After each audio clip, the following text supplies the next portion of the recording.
नेता प्रतिपक्ष का विषय माननीय अध्यक्ष जी,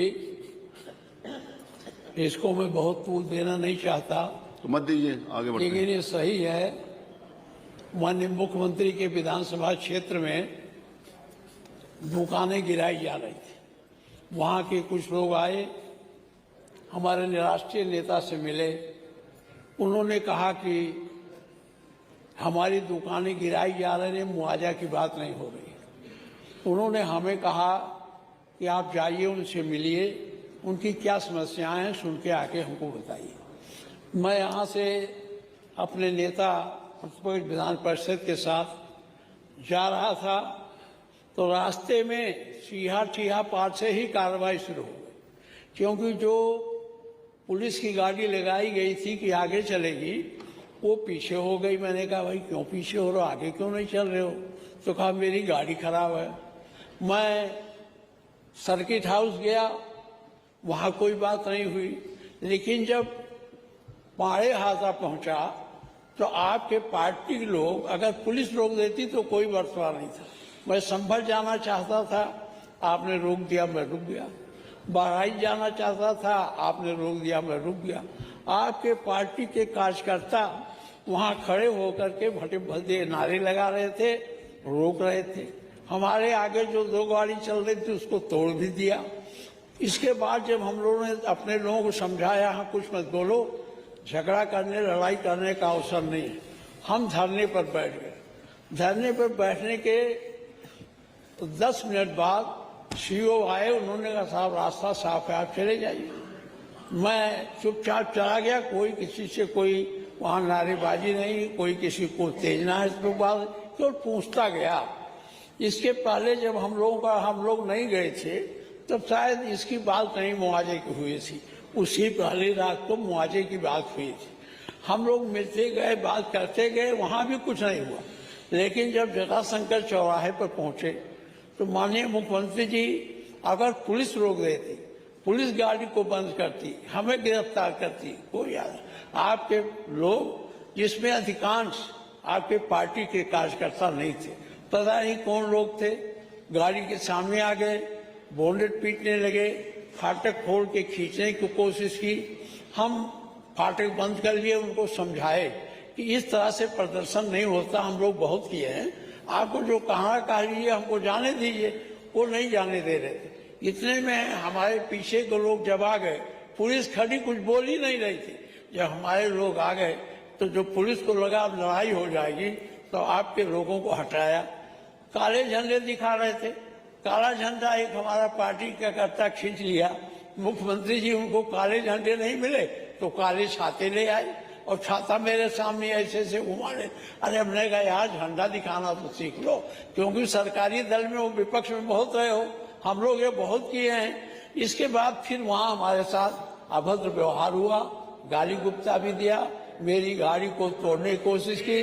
मैं पुलिस के बीच से मैं निकल गया, शांतपूर्ण ढंग से, बिना किसी उत्तेजना के, बिना किसी उसके, मैं चुपचाप चला आया। यही वहाँ का दृश्य है। मैं ये कहना चाहता हूँ, लोकतंत्र में अगर मुख्यमंत्री के क्षेत्र में और मुख्यमंत्री के पार्टी के लोग इस तरह से किसी नेता के साथ करेंगे तो लोकतंत्र कैसे जीवित रहेगा? लोकतंत्र को बचाने की जिम्मेदारी आपकी है।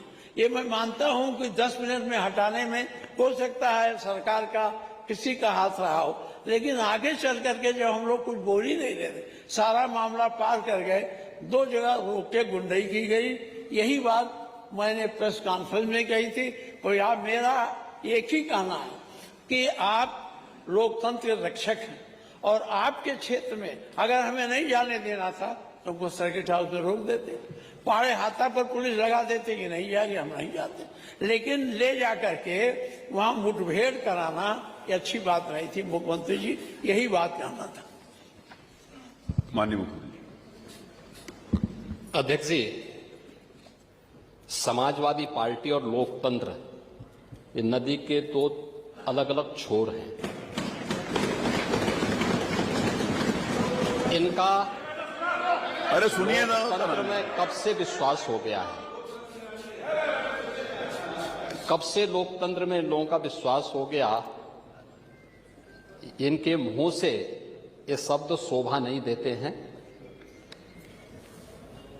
स्वाभाविक रूप से संभल में जो नंग तांडव इन्होंने समाजवादी पार्टी सरकार के समय किया था, आज जब वहां पर उसका शुद्धिकरण का अभियान चल रहा है, तो अगर आपको हवन डालना है तब तो ठीक बात है, लेकिन अनावश्यक रूप से हर एक जगह न्यूसेंस क्रिएट करना, अपनी नकारात्मकता से उस क्षेत्र के विकास को अवरुद्ध करना, संभल हो, बहराइच हो या गोरखपुर, ये समाजवादी पार्टी हर जगह यही करती है।